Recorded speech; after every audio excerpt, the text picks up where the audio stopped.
What's up, everybody?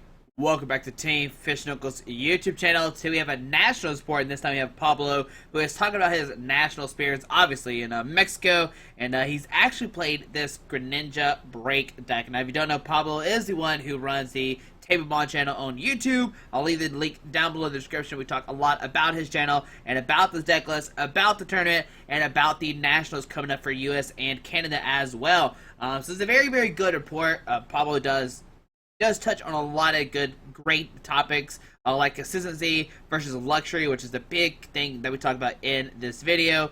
We talk about when to scoop games. We talk about list, consistency, a lot about consistency and how important it does play in the role of these decks. Now, we actually talk about his list as well, like the 2 Greninja BREAK. We talk about the 2-1 Octillery line. Like, I know, like, straight away, people are like, 2-1 Octillery, what's going on there? We talk about the 3 Rough Seas. He talks about the Wally, the 1 Muscle Band. We talk about pretty much everything about the deck. The interview is it's a pretty lengthy interview. I think it's like 40 to 50 minutes, but it's a really, really good interview. He recaps his nationals run. We talk about the future. We talk about Worlds a little bit. Worlds is a weird subject to talk about right now, but it's still fun to talk about. But hopefully you enjoyed this interview. It is a lot of fun. Like I said, make sure you check out the link down below to his YouTube channel. Thanks for watching, guys, and let's see the interview right now. What's up, everybody? Welcome back to Team Fish Knuckles YouTube channel. Today we have a nationals report, and let's take it off and let's see what your name is. Hello everyone, my name is Pablo Mesa and I'm from Mexico. Alright, and obviously we're talking about the Mexico National Championships. There we go. And you saw earlier, you saw his Greninja list, and today we're going to talk about it, talk about everything about it, and as well talk about U.S. Nationals a little bit and see, is his deck still good, everything like that. And a lot of people have been hyping other decks up since Greninja didn't perform so well last weekend, but he did win Nationals with it, even though it wasn't in the United States. So let's go over your Swiss rounds. How did they go? Did you win? Did you lose? Well, I actually ended up going undefeated in Swiss. I won the first round against Fairies with Mega Gardevoir Aromatisse, and it was actually a really easy game because my opponent was relatively new to the game and he didn't have Shaman EX, so his deck ran really slowly in that, and yeah, that was a pretty straightforward win. Then next round, I actually got paired up against one of the guys in Mexico whom I would say is kind of one of my rivals, if you will, because last season I could not beat him once. Like every best of 3 we played, every time I lost and every time I was so close. And this time it was actually a Greninja mirror match. So it was not going to be simple, but I feel like anyone who played Greninja at the tournament didn't practice mirror enough, or maybe wasn't aware of how to win the mirror match, because if you have Rough Seas, it's gonna come to deck out. It's not gonna be, you're never gonna KO 6 Pokemon. You might get a few KOs early on against a Frogadier or something, but as long as you keep Shadow Stitching and your opponent does too, and nobody misplays on that, you're never gonna get another KO after a certain point. So I was actually very conservative with my resources, and I got a slightly better start than he did in terms of setting up. So eventually it came down to I had taken more prizes, so the ends, I drew less cards off of those, and he had used more resources. So eventually, because of how many resources he used and he realized he was going to lose by deck out, he started trying to take KOs, which allowed me to even use Giant Water Shuriken and things like that. So I would have won either by deck out or by prizes, and I ended up winning by prizes. But my initial strategy was to win by decking him out. Yeah, that's true. For some reason, if you don't know, like, definitely the mirror match, you just Shadow Stitching, like Pablo said, because you go for the second attack, they're definitely just going to Water Shuriken you to death, so. Yeah. And then the Muscle Band, if Rough Seas is not like a factor in the game, then the Muscle Band is huge in the mirror match because it makes Shadow Stitching a 3-hit KO instead of a 5-hit KO against a Greninja BREAK. But if there's Rough Seas, then there's just no way. Like if you both play normally, there's no way. Yeah. And then my third round, I played against Night March with a 2-2 Vespiquen line.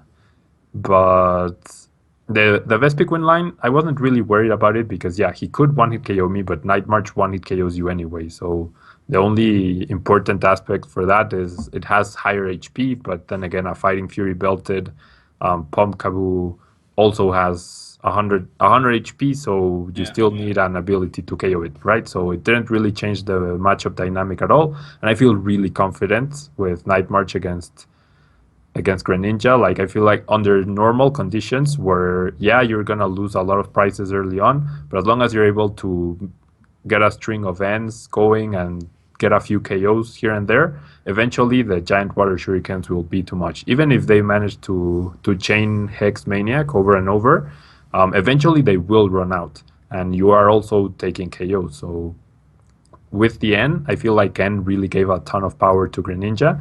And before N, I felt really good in the Night March matchup, but I felt it was a bit shaky. But now with N, like I would have loved to play Night March every round in the tournament. I would have I would have happily accepted that deal.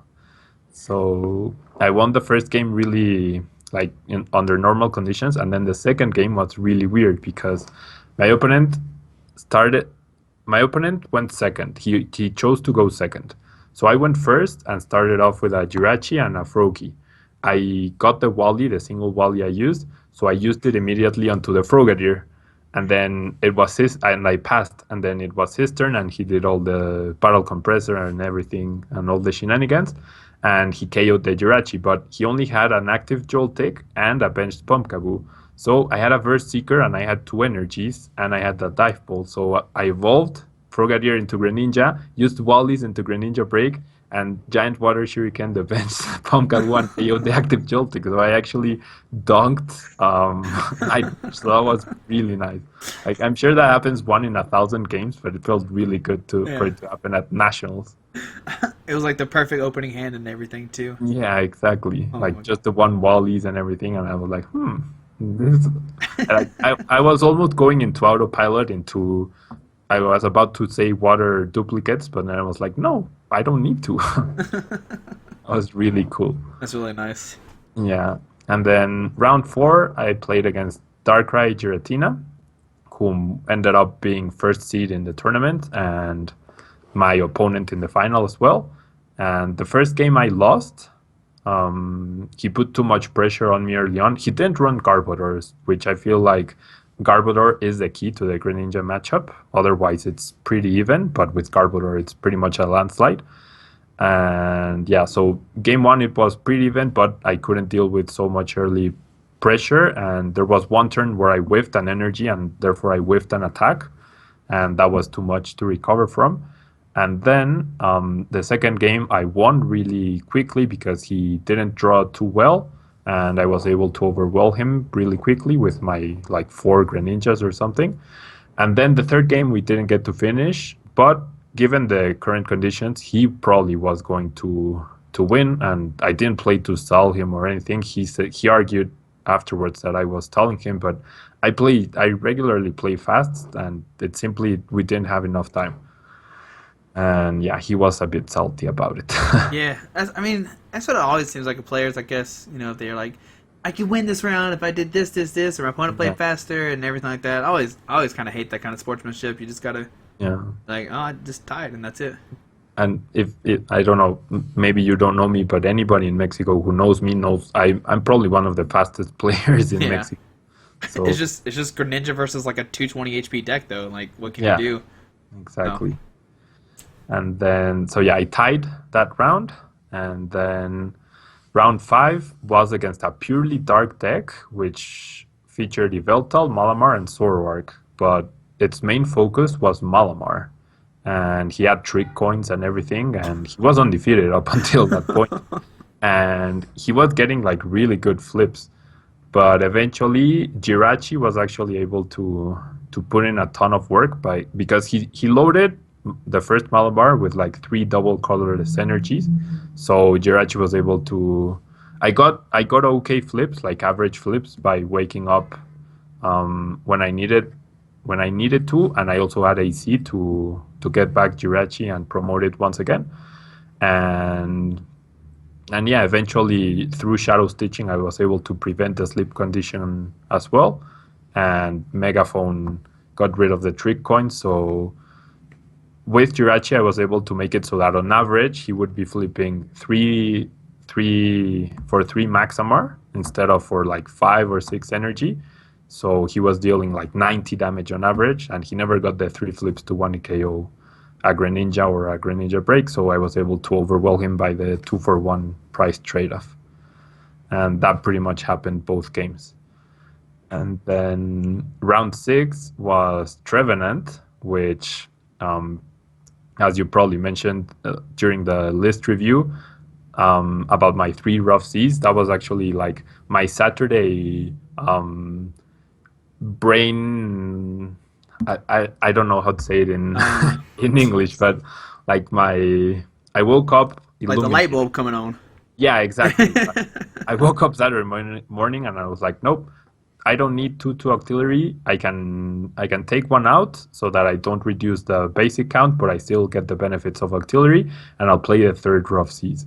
And I actually put in a Spanish version of the Rough Seas, just because I don't know. I guess I'm a bit superstitious, and I was like, I'll try to pay attention. Like whenever I wish I had Octillery, I'll see if the Spanish version of the Rough Seas is not priced, and see how that change affected me, no? Yeah. And it actually ended up paying off because I lost the first game. Like I conceded on turn 2 after I saw my initial hand, and I Sycamored into more trainers because I had no chance to recover from that.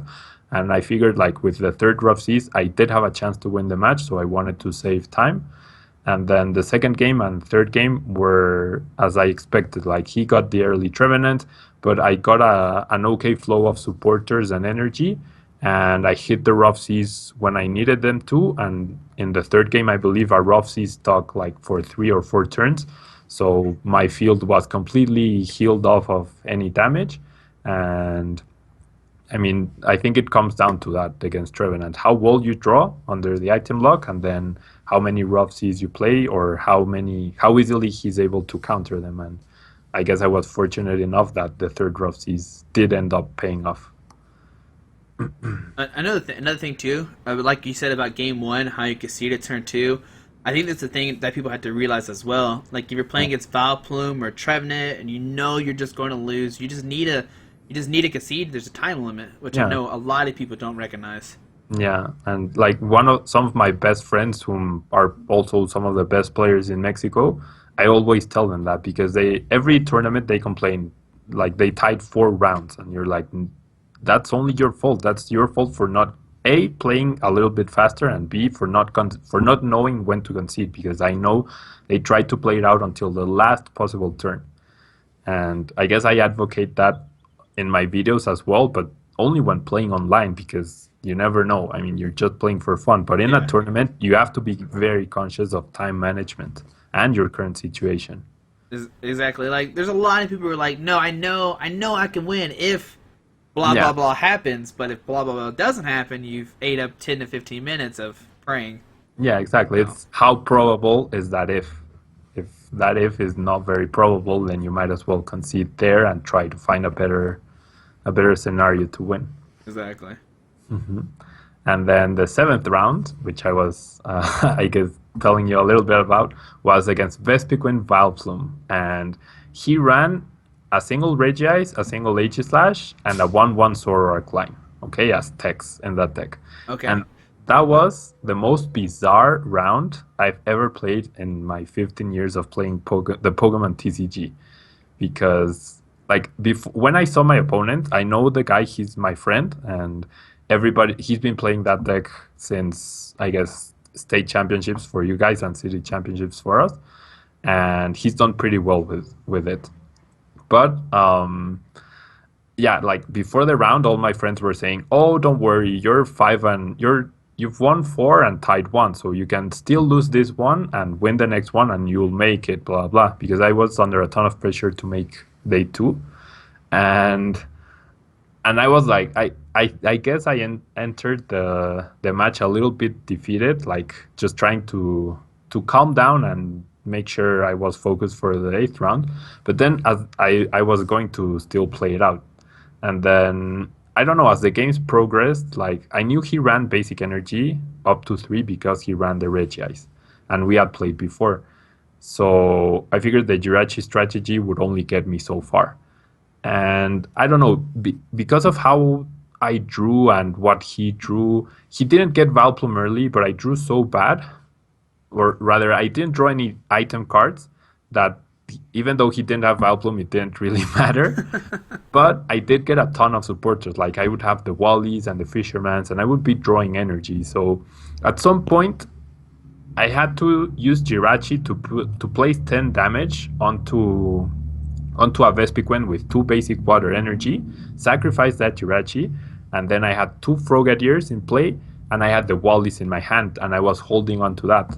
And I guess I was kind of bluffing, making like, oh, I'm so stuck. But I really wanted him to get the KO with that 2 energy Valplum, because I figured once I KO that Valplum, or rather that Vespiquen, sorry, Yeah. The only way he will be able to deal with the second Jirachi is if he uses Bundle B to return the 2 water energies. And then I used Wallies and I KO'd that Vespiquen, and I had the second Jirachi already, so he started KOing me, but he started using the DCEs. And it came to a point where all we were doing was, I had my only Pokemon in play was a Greninja Break active, and then he had a Valplum, and he was only using Sky Return with Shaman, and trying to bait me into KOing Valplum so that he could play item cards and get his last Vespiquen off of the... No, to play his last item card that recovers... Revitalizer.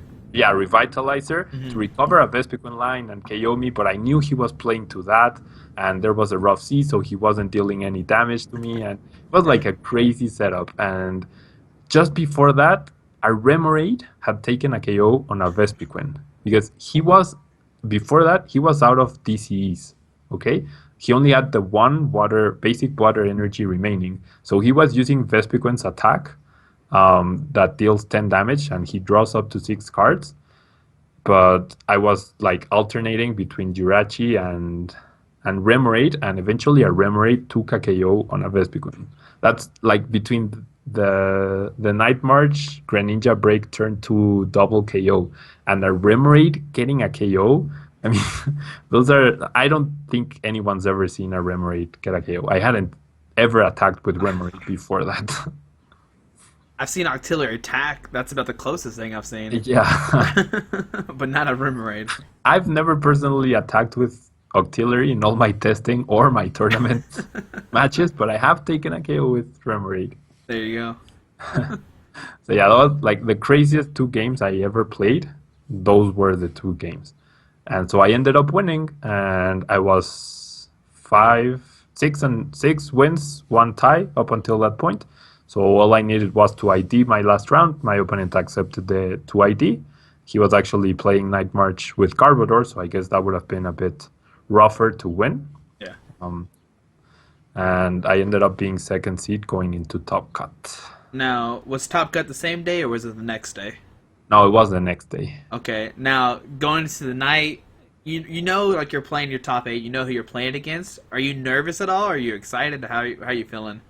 I was very excited to have gone undefeated at the tournament, because especially last year I got 9th place at nationals due to tiebreakers, so I felt like it was good redemption to go undefeated this time around.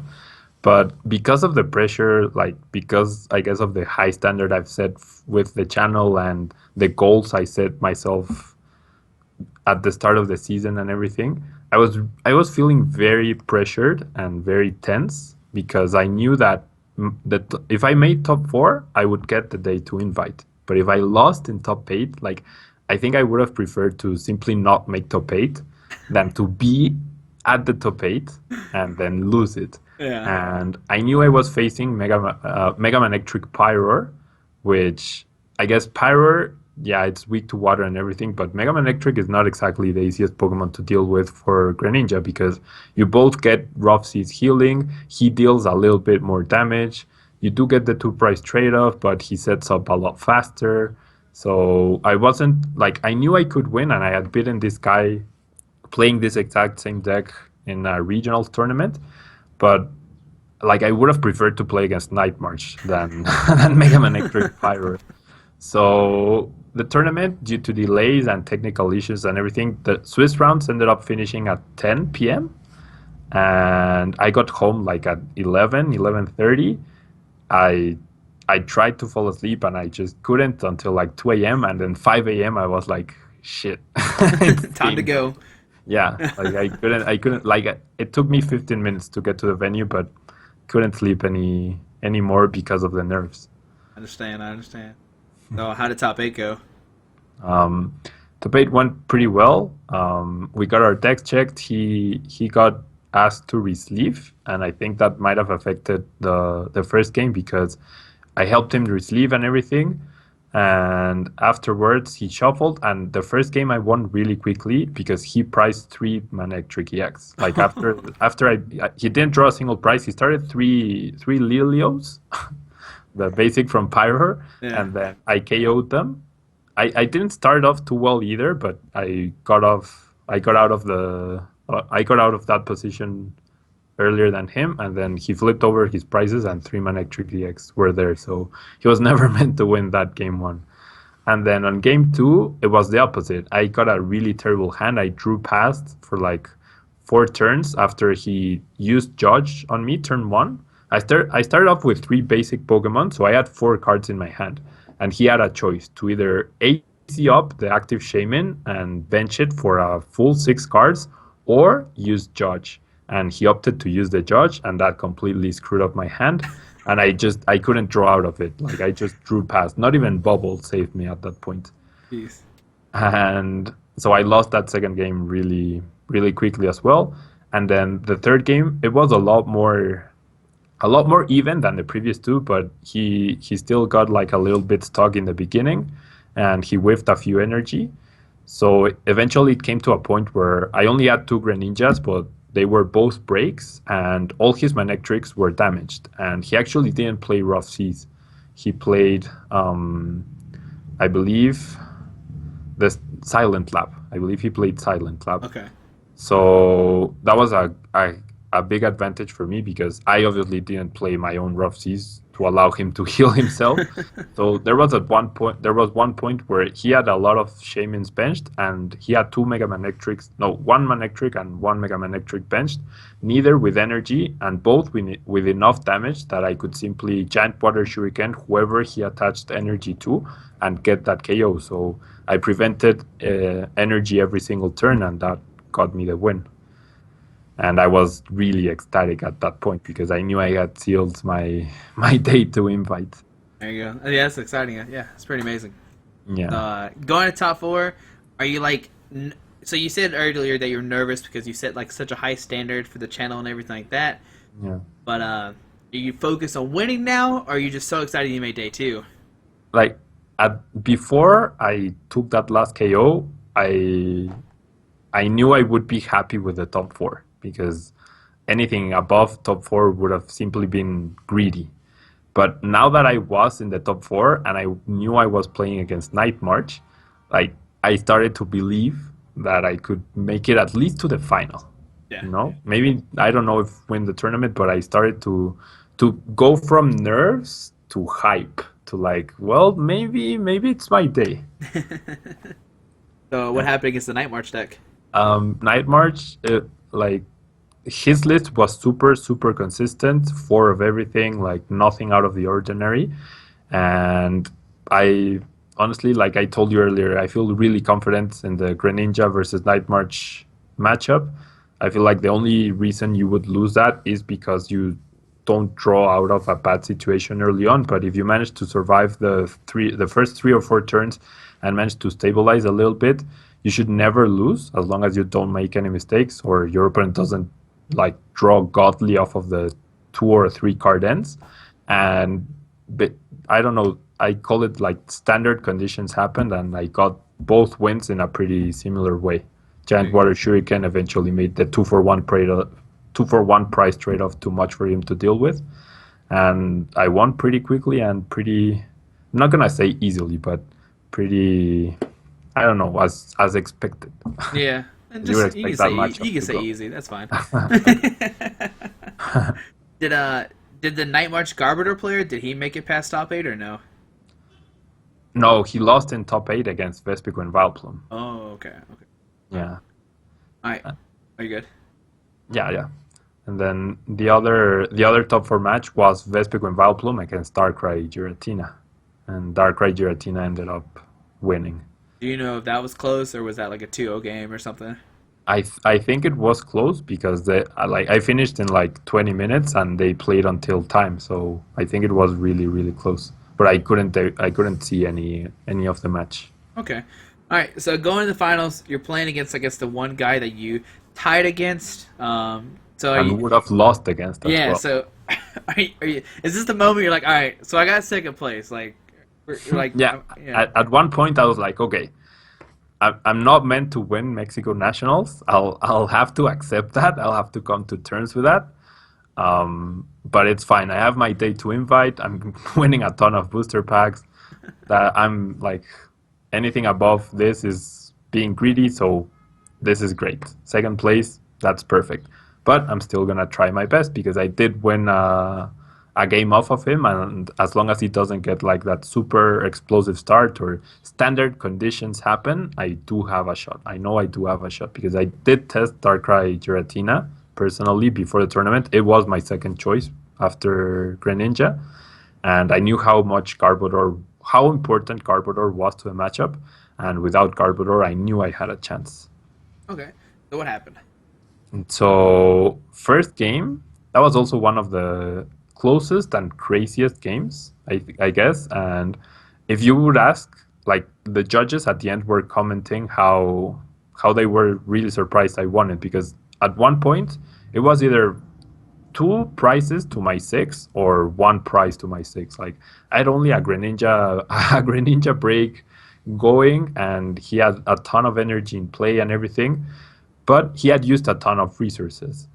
So, like by having played him earlier, making educated guesses on his list, and seeing like the current conditions, I was able to promote a Giratina, get rid of a double Dragon Energy off of him with Jirachi, and the Jirachi had a Muscle Band, and that extra 20 damage was really important for later Giant Water Shuriken math. And so eventually he he also misplayed. I believe he misplayed because he was trying really hard to prevent, no, not to prevent KOs, but to prevent like any turns where he didn't draw any cards or he didn't attach energy. That when the Giratina was active, he used a versus Seeker, but he chose to Sycamore, trying to find his last float stone instead of using AC on the active Giratina.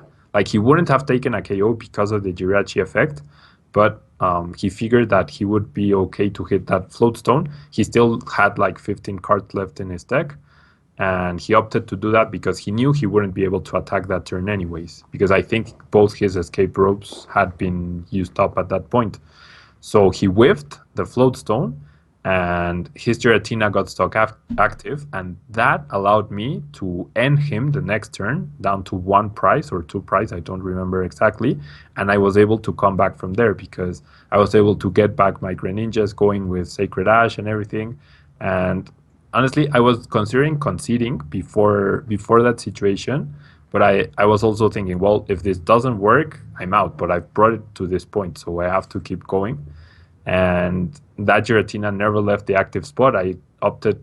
There was one turn I opted not to attack it so that I wouldn't KO it, and so he wouldn't be able to promote something else. And maybe he still had like one or two Verse Seekers left, so he wouldn't be able to Lysandre something up and get a KO because at that point he didn't have enough energy to KO the break. And eventually Giant Water Shuriken took all the prizes. So I was really proud of that win. And after seeing that, I was like, at that point, I knew it was in me to be the champion. Yeah. And then game two was a complete blowout. He whiffed the first two max elixirs. He didn't draw too well, and I drew like a god. Like I had the most perfect. I didn't get the turn one wallet, but I got the most perfect Greninja setup you could hope for. And because he whiffed the energy early on, he was never able to 1 KO my Greninja breaks, and the 2-for-1 price trade-off was just too much for him. So I won that game. Like the finals were over. The game one took like 20 minutes, and then game two took like 5. So, so it was over pretty quickly. Hey man, but still, congratulations. That's amazing on winning. Thank you so much, Josh. And like you said, if it's meant to be, it's meant to be. So. Yeah, I honestly think it was meant to be. Like I'm not a religious guy or anything, but I think it was meant to be after everything I went through. Hey, having all those crazy games and stuff, and it all worked out in the end. So there you go. Yeah, and I'm glad I chose Greninja because once I saw my first round opponent with Mega Gardevoir, I was like, wow, if I had gone Darkrai Giratina, I would be crying right now. But would you have been crying playing against that new person? Well, I mean, he was new, but he had a really good. Like the only Oh, okay. thing that he was missing were the two Shaymin EX. Like it wasn't really like that simple a win. Oh, okay, okay. I didn't know like how new it was. Like No, no. I didn't know if He you did had like Hex he had Maniacs his and deck stuff. full art and everything. He Oh, couldn't get the Shaymins in time.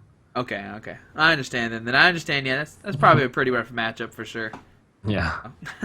All right, man. But let's talk about your list some because I know a lot of people are going to be questioning it. Yeah, sure. Okay, so a lot of the Greninja decks that we see nowadays don't even play don't play Octillery at all. Like Yeah. they're just playing like zero Octillery, which I still think is kind of strange because you need that draw support. I think of. But how great was Octillery? Do you think? Okay. Octillery has I agree with you. Octillery has so many benefits that I'm really surprised people are not running it. Octillery was huge for me. Like it allows you to end every single time and not worry about drawing dead, no matter what point in the game you are. And the I don't know, the lucky times you get the Wally on turn one and you're able to Wally into Octillery turn one. Those are some of the games you dominate the most. And like from my experience, I like all the mulligans do tend to be annoying, and I know that's one of the reasons people don't really like Greninja. So playing the 2-1 line allowed me to have that 2 extra basics to prevent decking out. And at the beginning of the game, you don't really care if you start Remoraid or Froakie or Jirachi. You're just focused on surviving and getting the turn 2 Frogadier off, no matter what happens. And so that allowed me to have a higher basic count, but also have the benefit of Octillery. And I don't know, it was really useful tournament. And that Spanish Rough Seas I put in, like there was never, or I believe there was only one game where I would say, damn, I wish this Rough Seas was Octillery. But every other game, 2-1 felt like the perfect balance between draw support and not sacrificing too many resources to include Octillery. And you also had the Startling Megaphone or Sacred, no, not the Startling Megaphone, sorry, the Super Rod or the Sacred Ash to get it back if you do discard it at the beginning. So like a really good balance between consistency and usefulness. Yeah, I also like it when you can play like Fisherman or Wally, and then you can use Octillery to draw more cards. Like a lot of Yeah. people don't see that either. Like because the deck does play like, I guess not techie supported cards, but not draw supported cards. So Yeah. when you combine those Octillery, I think you have a really good deck. Yeah. Um, Octillery also made me like question a lot of the time whether I should use it before using N or after using N, or before using Sycamore or after using Sycamore, because I don't know, I felt like it sounds like something silly, but if you yes. draw, for example, a Frogadier off of the Octillery ability and you were planning on using Sycamore, then you think twice because you won't get it. And I don't know, I feel like a lot of those small, silly decisions end up making a difference in a game in the long run. No, I agree with you because like you might be in a situation too where you're like, all right, if I Sycamore and I don't get more, like if I get a lot of unplayable cards, then I can't use Octillery this turn. So Yeah. yeah, I don't know. It's always weird for sure. All right, so the next question is the Greninja Break. You only played the two of them. Did you ever win a third? Every game I wanted a third and a fourth, but it it, it once again to me comes down to balance between um, consistency and, I don't know, techiness. Like, of course, Greninja Break is absolutely amazing, but realistically, getting 3 into play is almost impossible. With 2, you might prize one, but you will still have access to another one. And I don't know, to me, even getting 2 into play was not something too common. And knowing I had 2 would force me to make sure that any situation was favorable to me in terms of not counting on, well, maybe I'll need that third giant water shuriken or that second one if it's priced. Like, making sure you know what is available to you and allows you to adapt your strategy or whatever game state you are in towards what you can actually do. So I feel like a third Greninja Break would be amazing, but there's so many other cards I would prefer over a third Greninja Break. It feels like it's a luxury over a necessity. Yeah, I understand that. Like you said, it's a balance. You got to make sure you have the balance of line, or you just draw. Like you just might have too many Greninja breaks in your hand, and you just lose regardless. So Yeah, exactly. And that applies to the supporters and item cards as well. You want to use utility item cards like Super Rod and Startling Megaphone, but then you can't use too many of those and sacrifice the dive balls and everything because you want early game consistency and late game utility, but you also don't want to have too much late game utility because it might affect your early game consistency. yeah. All right. So I guess the next interesting question is, a lot of people play 4 Sycamore and like 2 and in your list you play 3 Sycamore and 4 in. What was the reason behind that? Like, to me, N is the best card Greninja has received because not only will you never take early KOs or maybe 1 in 1,000 games like I did with the turn 2 Greninja Break, but aside from that, you will never draw early on early prizes. And the format is really aggressive, and every deck is focused, or mostly every deck is focused like on drawing early prizes and being aggressive early on. So not only do you punish that, but you also get rewarded for that. So that's why I used 4N, and I would never play any less than 4N. And if Ace Trainer had been like didn't have the restriction, I would definitely play Ace Trainer as well. And the Sycamore, it's down to a 3 because once again, utility versus balance. Sycamore is the best, absolute best draw supporter in the game. But then I did have instances where I had to Sycamore away a Greninja and a Greninja Break and the Octillery. So those situations are rare, but they do happen. So I felt like 4-3 was the best balance. But I also have to give credit to my team and my friends because I definitely didn't come up with this list on my own. I think another cool thing about your list too is we talked about the Octillery, somehow people don't play it, but since you play the in, like you play 4 in and then Octillery, you can end yourself down to 2 like you said, and then use Octillery to get out of it if you need to, which is really nice. Yeah, late game Octillery plus N is really crucial Yeah. to the deck performing well. Alright, so you played the one Fisherman, but I see no energy retrieval. Did you think the Fisherman was enough to recycle energies? I felt like it was just enough. Like Okay. it was there was a few games where I priced Fisherman and I might have struggled at the beginning, but because I knew I priced the Fisherman because I tried to check what's in the prices, at least the singles that I run, I try to make sure I know what's in the prices since the first search. If I know the Fisherman is priced, I would be more conservative with my energy.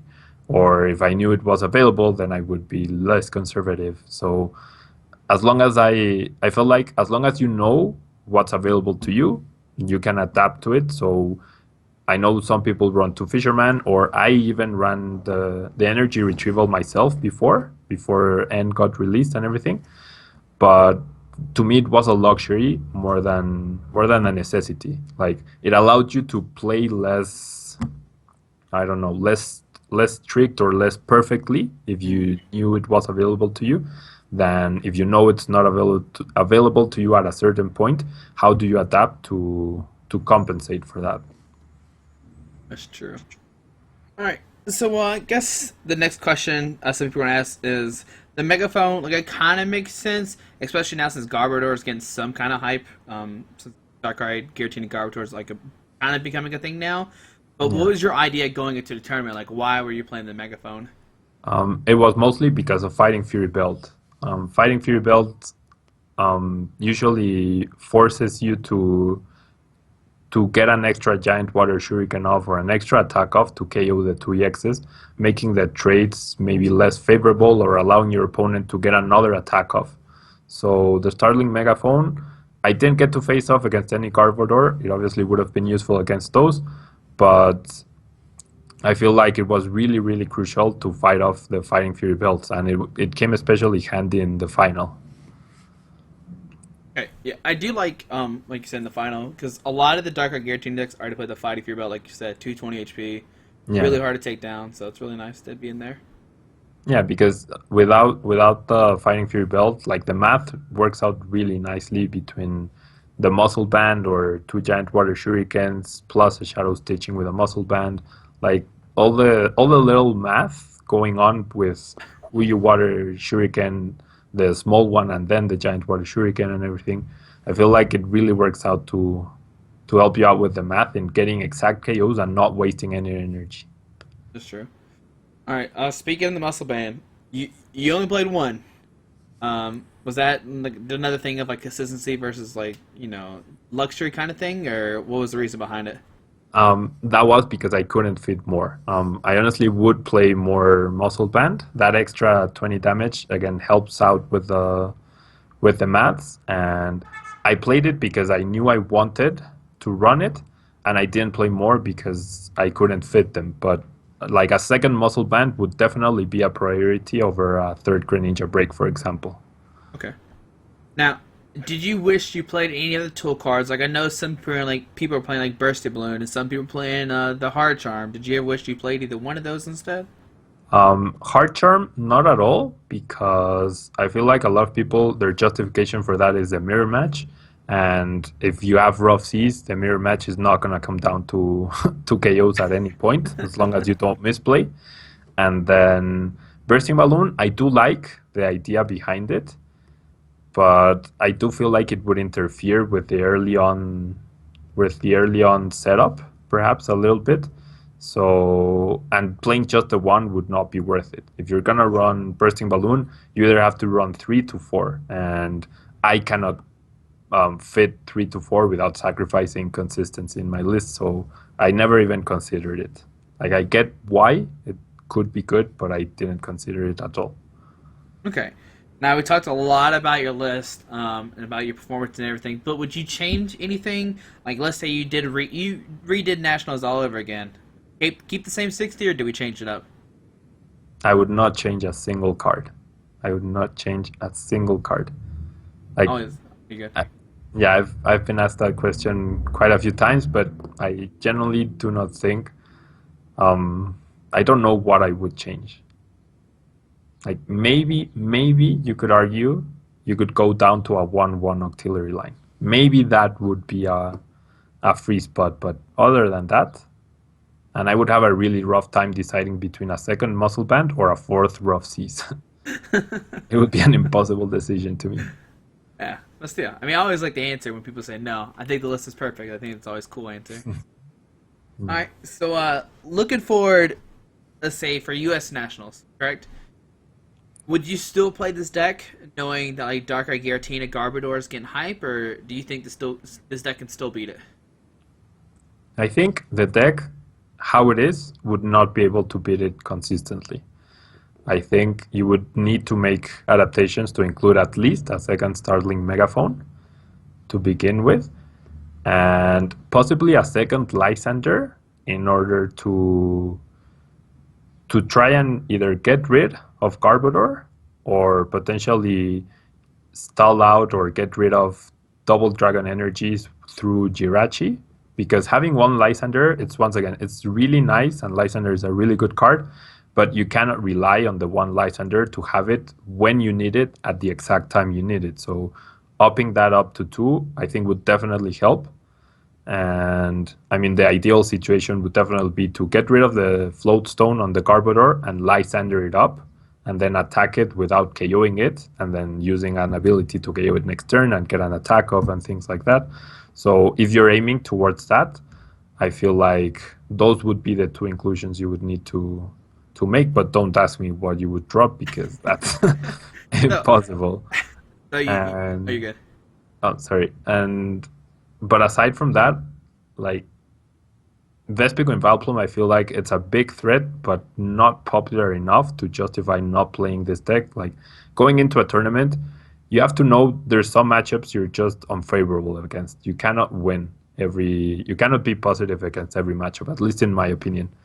So it comes down to metagame analysis. I mean, if you expect Darkrai, Carbon, or Giratina to be super huge at US Nats and Vespiquen and Valplum as well then you would definitely reconsider running Greninja. But in a field of 1,000+ players, I feel like it comes down to who the software wants to pair you with, and not like, I mean, there will be more popular decks than others, but it's gonna be such a diverse field that using something consistent and something you're very comfortable with and know all the ins and outs of the deck, I feel like that's really important as well.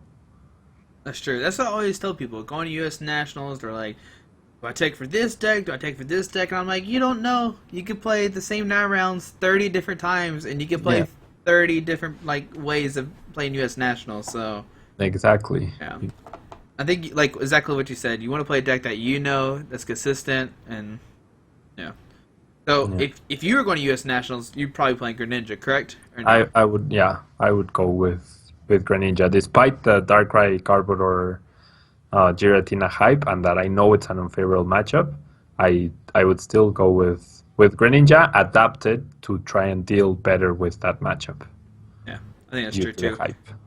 I think another thing to note too, a lot of people are freaking about this deck too.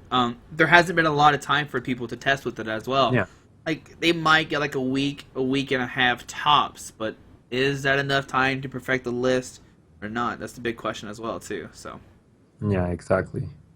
all right. Like So, let's see. This weekend, Canada Nats. Do you think anything crazy is going to happen? Any new decks you think we might see or no? I generally don't think any new decks will pop up, but I do feel like Darkrai Giratina will be will be a bigger presence than you would have thought so before the Origins tournament. Like I guess before, like for my nationals, I never considered I would play against a single one because it wasn't like hadn't it had appeared at nationals, but it hadn't won anything significant. So people knew about it, but it was not making the ripples it would be making if it had won something big. So I definitely didn't expect to play it. But now after the Origins tournament and all the hype and people just wanting to get a feel for it, I feel like people will be a lot more aware and many others will decide to use it. But aside from that, just like I chose Greninja, a lot of people will have done or played Night March all season and will stick to Night March because I don't think Night March has any like. Well, it does have unfavorable matchups, but it's so consistent and so fast that even those unfavorable matchups, like any slip up by your opponent or any bad start, it takes advantage of that. The best decks, like out of all the decks, Night March is the one that takes the most advantage out of bad starts, That's true. and it rarely has any. So, and sorry, and that would apply to Vespiquen players as well. And I do expect a lot of metal as well because I feel like that has an okay matchup against Darkrai Giratina as well. I think a lot of people don't realize too that Night March is a really really good play, and people don't. I don't know. A lot of people are saying that it's not a deck anymore, and I'm like, you're crazy. And like, Yeah, there's a reason why it won a state championship every single weekend in America. So, yeah, definitely. And it's still performing at nationals level events. So yeah, at Europe, I think it was like the most winning. I think it was like the most winning deck, even though like people are hyping like Water Toolbox and Greninja and stuff like that. yeah, yeah. I wouldn't go into a tournament knowing I had a bad matchup with Night March. That deck I would definitely put aside because you know at one point or another you're gonna face Night March. Yeah, yeah. I would put money. I would bet money you're gonna play one or two Night March decks at nationals. Like Yeah, even the bottom tables, because sometimes yeah, Night March runs cold and you'll have to play it in the bottom tables. So yeah, yeah. definitely. All right, so looking forward to Worlds. I know we don't know much about Steam Sage, which is a new set that's coming out. But have you seen anything that's like spooky or scaring you from not playing Greninja? I'll be honest, I haven't seen too much of the Yeah. sets. I did see the Mega Gardevoir EX, especially before it was like when they said it was 30 damage extra for the attack instead of 10. So I was like, wow, I'm definitely gonna be playing this after Worlds.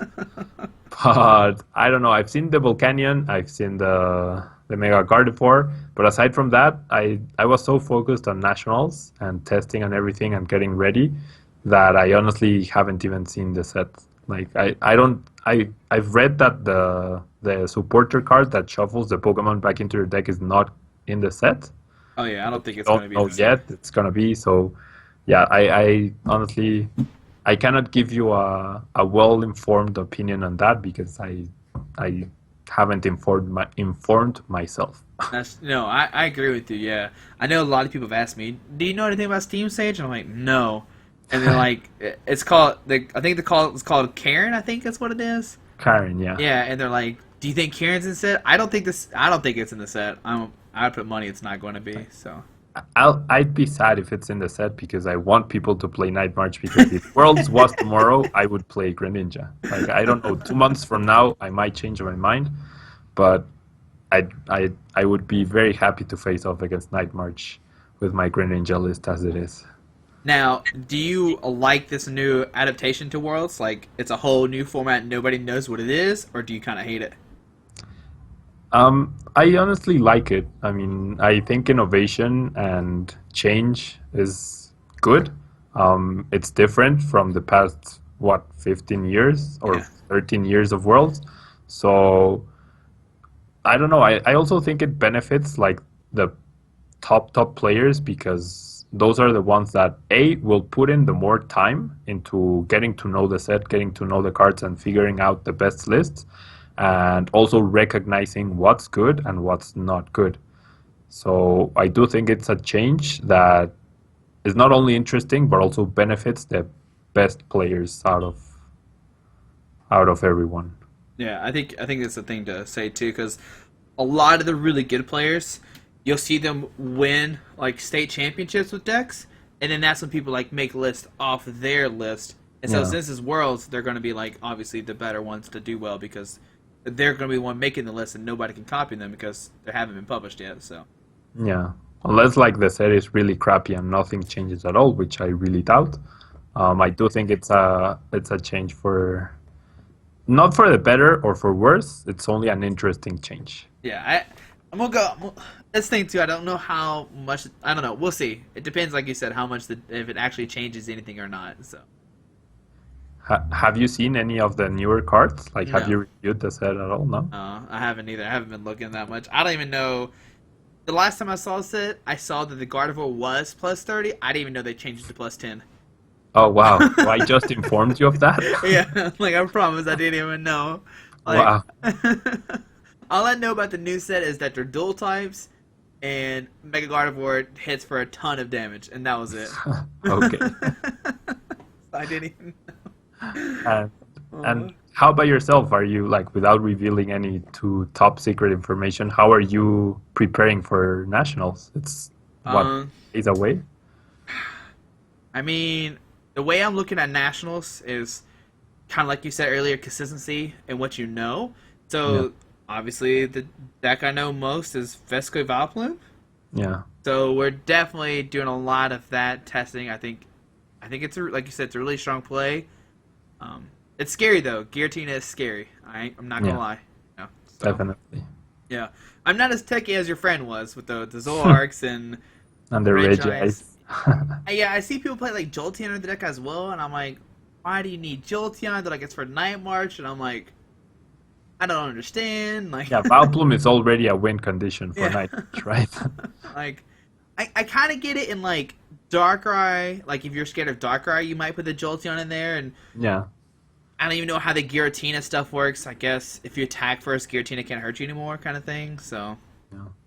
I don't know. I think it's a good play. Jirachi's scary, but And once again, you gotta accept your auto losses somewhere. So Yeah, exactly. yeah. And then Aegislash is scary. I just accept that loss. I just expect a lot of Night March, a lot of Greninja decks, which I think you can beat Greninja. Like you said, you were nervous against it. So, yeah.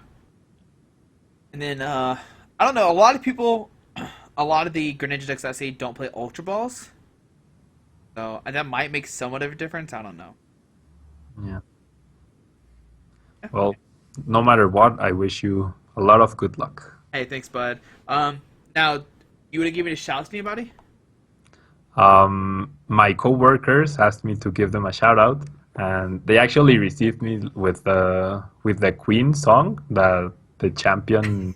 Yeah, we're the champion song. Yeah, we are the champion. So that was really nice of them. So shout out to them, and I guess shout out to everyone who the day before convinced me to play Greninja, because I was really torn between, like, I figured I've won two regionals with Greninja, and everybody, well, not everybody, but a lot of people have seen my channel. They know who I am.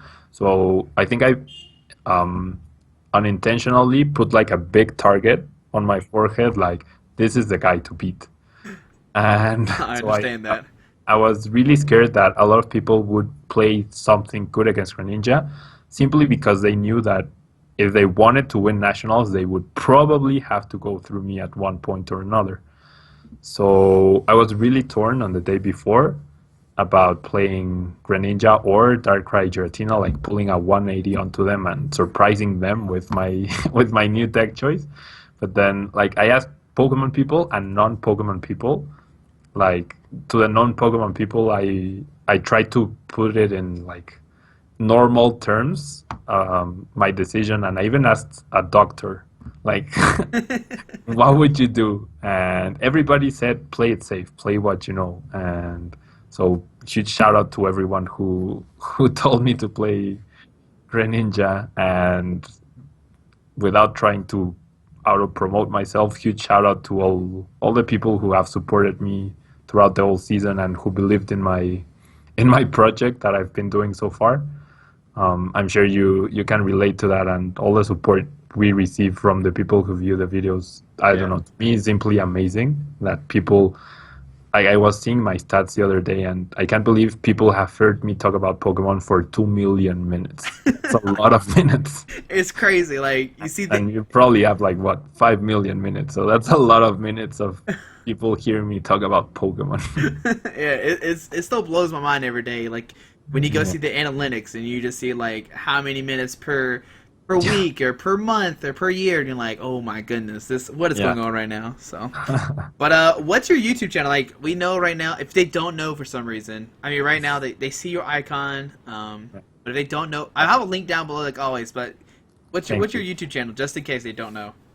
My YouTube channel is Tablemon, and I guess well, not too many people understand why Tablemon, but my name is Pablo Mesa, and Mesa in English is table, and I like Pokemon, therefore Tablemon.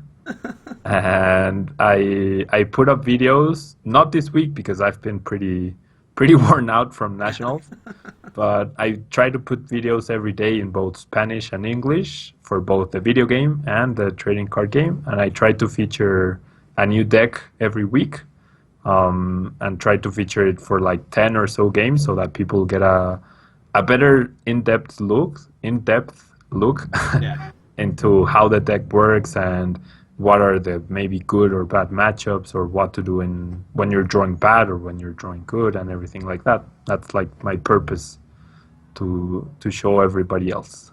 I still think it's really cool that you do VGC as well. Didn't you get your World Divide this year as well? Thank you. Yeah, I did Yeah. get my VGC. I wanted to play VGC Nationals because VGC Nationals was on Sunday, but because I got to a final, I couldn't play VGC Nationals. But I did practice for it, and I had my team ready and everything. But I just like That's like I don't know. I try to do VGC videos. It's just me like getting destroyed. Like me attacking. I don't know. Who's immune to fairy? Like what Pokemon's immune to fairy? There are no Pokemon immune to Fairy. Well, it's some like I attacked somebody with some attack and then it was immune. And I was like, I didn't even know, guys. I'm sorry. Like it's bad when you watch me play A lot of games. people, like Steel and Fire resist and Poison resist Fairy, but Okay. I mean, I'm pretty sure there's no I can't remember what it Fairy. was. Maybe it wasn't fairy. Maybe it was dragon or something. I Yeah, can't remember. Fairy is immune to Dragon, so maybe that's why you're Maybe thinking. that was the reason. I know I did something that has to do with fairy, and I Yeah, attacked it, and they're like, Squeaky, that doesn't even hurt it. What are you doing? And I'm like, I don't know. and yeah, honestly, VGC 16 is not the most like beginner friendly format. Like Yeah. with all the really big legendaries and everything, it's so aggressive, and also trying to find the Pokemon in your game and getting all the perfect IVs and everything. I don't think it was like the best idea to promote growth, but hopefully Sun and Moon will bring us a new and better or more friendly format. Yeah, I also saw too that like VGC is kind of like the same team almost always. Like, Yeah, there's yeah, like the big six, and Primal Groudon is everywhere, like yeah. really everywhere. I like it because I used Primal Groudon last year at Worlds 2015, but but yeah, it's either you have to beat Primal Groudon or you use Primal Groudon. There's no middle point, and I mean, there's room for originality and creativity, but I mean, if you're an average player like I am, then you really struggle with being creative and being successful, because you can be very creative, but that doesn't mean you will be successful. Yeah. And worlds, you can't do both, can you? You can't. I can. Oh, you can. I'm the only person in the world who can, because I got my day two invite. So I can. So well, that's actually what I'm gonna do. I'm gonna play day one VGC and then day two TCG. What if you make cut though? Well, then I'll have to choose. But but yeah, I know there's a few other people who have the day one invite for both, but I'm the only person in the world who can actually play both. Oh, that's amazing. That's so cool. Thank you. I tried really hard. Oh yeah, no, I know. I've seen the videos. I Thank you. don't.